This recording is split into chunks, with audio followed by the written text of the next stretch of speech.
Reggie Miller will be on the call. Tonight's Eastern Conference Finals. Game 1, Heat Celtics tip-off in Boston will be 8:30 Eastern on TNT. We'll get to that coming up. Who was skinnier at age 19? You, Kevin Durant, or Victor Wembanyama? Wow. I'll rank them in this order. I'll go Victor 1. Ooh.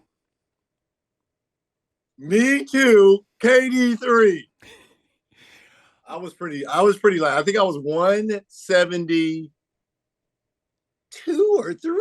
And you're 6'6", 6'7". You're 6'7", 173-ish when the Pacers selected me in 87. All right, the expectations for Victor Wembanyama should be what? His first year in San Antonio. Well, look, if they're putting the same expectations they put on LeBron James, who was anointed the chosen one by himself and by Sports Illustrated, Rookie of the Year and the second coming. Look, I've seen all the same highlights and that you have, and this young man looks like he has everything it takes to be the next great one. So I think everything short of a Rookie of the Year, and I think he's going to the perfect franchise if, again, I think San Antonio will make the smart call and draft him number 1. You're going to a system where they're known to highlight the big men. David Robinson, obviously Tim Duncan, and you're next in line. Popovich is one of the greatest NBA coaches we've seen. I think they'll mold him in that right direction. So everything short of a Rookie of the Year, I think, should be on his plate. But Popovich, and like evolving into today's NBA, he's never really embraced the three.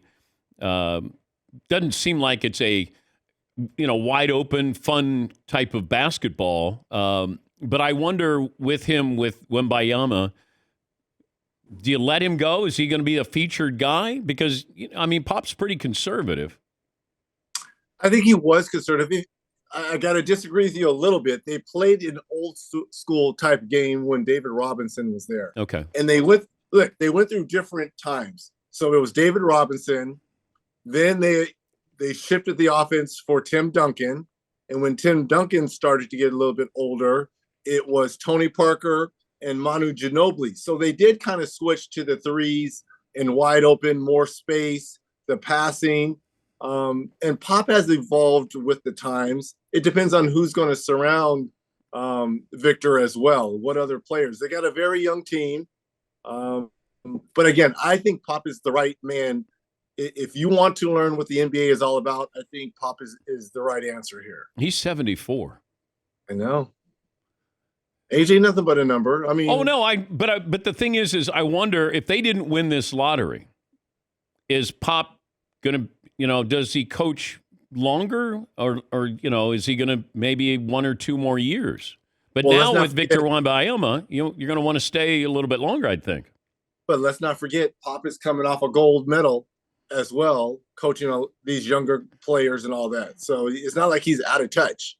He just won a gold medal in the recent Olympics, and probably he's going to do it again in France coming up. So, I mean, I don't want to focus in on his age. I focus in on what he has done for the game and his ability to coach these younger players. Yeah, and that's fair. I just wonder, the passion to continue to coach when you get to be 74, and do you look and say, I guarantee you this. He woke up this morning feeling 44. He woke up this morning feeling 44 instead of 74. All right. After getting that. How does LeBron feel today waking up after what happened last night? Well, it's difficult because you have seen and called a lot of playoff games. When you get an opportunity and you're that close to winning a road playoff game, you have to get those games. Again, they put themselves in the hole down 21 as early as the third quarter, and they scratched and clawed their way to get it back. And they had opportunities. LeBron misses 2 of 4 free throws down the stretch. He misses a 3 up top to tie it, and then he gets stripped in the end. So if you're LeBron, you're not feeling great, but you're also optimistic. We were this close to getting game 1. We have another opportunity to, steal home court advantage in game 2. They made some minor adjustments in terms of their coverage on Jokic, putting Rui on him as opposed to Anthony Davis. Anthony Davis became the roamer and the rim protector, which helped. So let's see if that factors in game 2. But I wonder, and we talked to Scott Hastings in the first hour, the Nuggets broadcaster, and he said, if I was going to change up the defense and bring in Rui Hachimura, I would have done that to start game 2, because then they have to adjust in the game, as opposed to now you've got 48 hours to prepare for that defensive strategy by the Lakers. And again, that worked for a quarter and a half. It was successful. But don't think that Coach Malone and the Nuggets are not going to adapt and adjust, and Jokic is not going to adjust to Rui. One thing that Jeff Van Gundy pointed out, and he's correct, I didn't like Aaron Gordon being at the hash mark because Anthony Davis was guarding him, and he could be that rim protector. You've got to keep Anthony Davis out of the paint to allow Jokic to go to work on Rui. He was bringing his man too close to him. If Gordon is out, Anthony Davis is not there, and you've got to trust your jump shot if you're Anthony Gordon. I was telling people to start the show, a lot of times we'll watch basketball, but we watch highlights. It's rare when we sit down and watch a game, and maybe a game that may not have excitement written all over it, because Joker is not exciting. He's just a brilliant basketball player. But now, because the Lakers are in this, you're watching a full game. So now you get to see just how he does it, because he's not going to make the highlights on SportsCenter every night. You know, be a crisp bounce pass or maybe, nice little, three-pointer. Now you're watching and you're going, damn, that's how he does it. And there's certain players, though, Reds, that you have to watch him in a game as opposed to you're watching a highlight and you're going, God, that guy's unbelievable. Kawhi Leonard's like that for me. When Kawhi was Kawhi, he didn't make the highlights because it'd be a nice 15-foot, foul line extended jumper at the end of the game or something. The Joker is kind of forcing people to watch exactly how he does what he does. I would also throw probably Jimmy Butler in there too. Yeah, you're like, playoff time. Okay, yeah, I see it. And then when you watch a full 48-minute game of the Joker, Kawhi, Jimmy Butler, you learn to appreciate it. It's precision basketball when you're watching Nikola, because the best compliment that he's getting is during live action. And if you're looking at Twitter or reading things like that, you see other NBA players commenting like, this is unbelievable. Like DeJounte Murray saying, how is this dude not a 3-time MVP? When your peers are commenting how great you are playing and the effect that you're having on the game, you're right. Sometimes it can be boring. People are used to dunks and the fancy passes and, jumping out of the gym.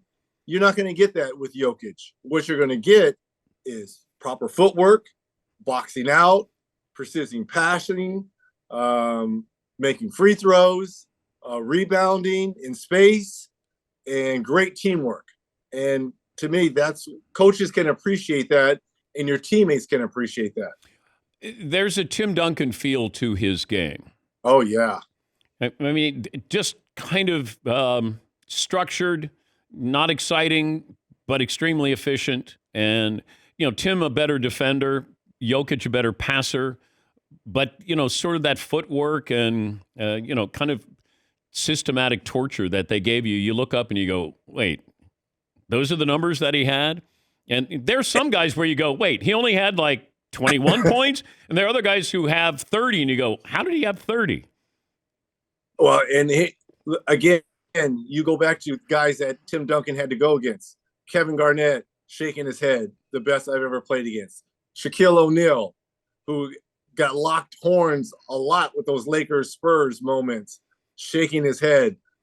Tim Duncan, and it's funny because we started off this segment talking about Victor. If I'm Pop, I'm bringing back Tim Duncan. Hey, every practice, every film session, come on back, because I want you to teach this young man everything that's in your brain. We're talking to Reggie Miller. Be on the call tonight. It's game 1 in Boston at 8:30 Eastern on TNT.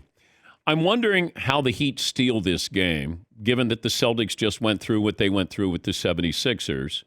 And I saw where the ESPN analytics said Miami had a 3% chance to win this series. So you're doing the game. How does Miami steal this? Jimmy Butler has to play like he played against Milwaukee. In Milwaukee, he was great to superb. He was fantastic.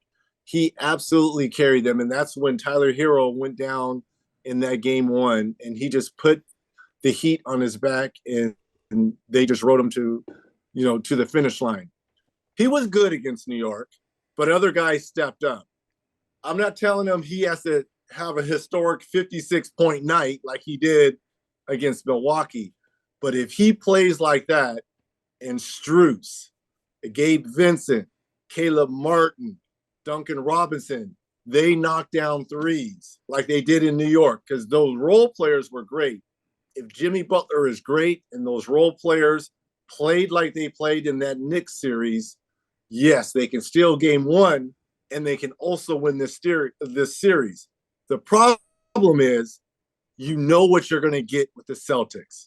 They've got the best defense and offense remaining of all the four playoff teams. They've got great depth off the bench, and they can play big with Robert Williams and Al Horford, or they can play small, bringing in Derek White. They got the sixth man of the year, Malcolm Brogdon, and the Heat don't have those bodies. Yeah. Hero gone. Victor Oladipo gone. So these other guys have to step up. They've got to make threes, which they weren't great during the regular season, but they've been very good in the playoffs. Can they continue to make threes? And they've got to turn over Boston. If they can turn over Boston, which they've done all playoff series in their games, and get off in transition before Boston can set their defense, they have a shot. The best opening is in Milwaukee, Philly, or Phoenix. Wow. Well, I don't know. KD, Booker, and you got the Valley of the Sun, Heat. If you're a coach, that's very attractive. But Milwaukee, you've got Giannis, a two-time MVP, and Chris Middleton, who only played 50 games last year, and Holiday. To me, those are the two most attractive spots if you're a head coach. Why did Doc Rivers get fired?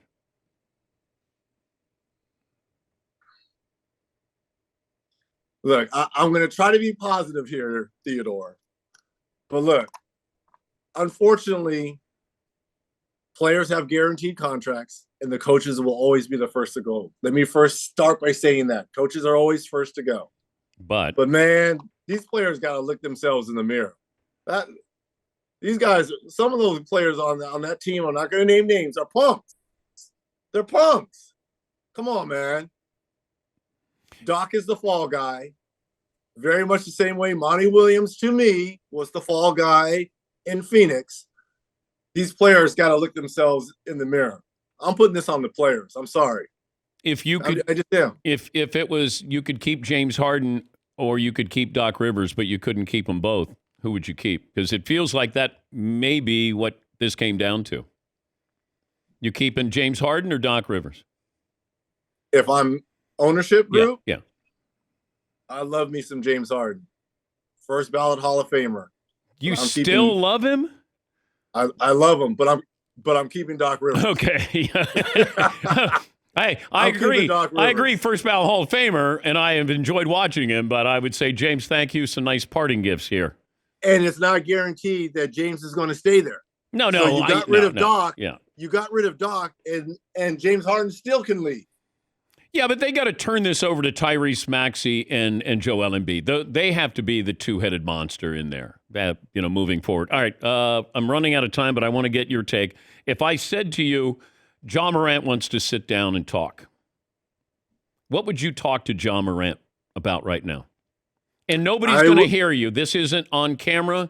This is you, and you're going to give him advice. What would you say to him?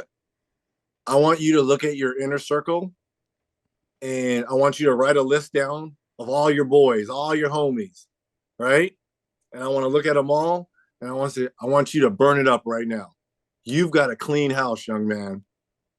And look, the people that he has surrounded himself with, and some of this could be family involved as well.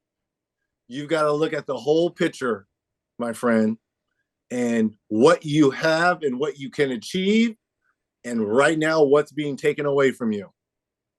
Which life do you want to live? But, Reg, you played with guys who you probably had conversations with that they were doing stupid things. And that didn't mean they stopped doing stupid things. And look at them now. There's cautionary tales all throughout this league. There really is. You know, I can give you a handful of guys that I've played with or you've seen on other teams that have gone down this route. Where are they today?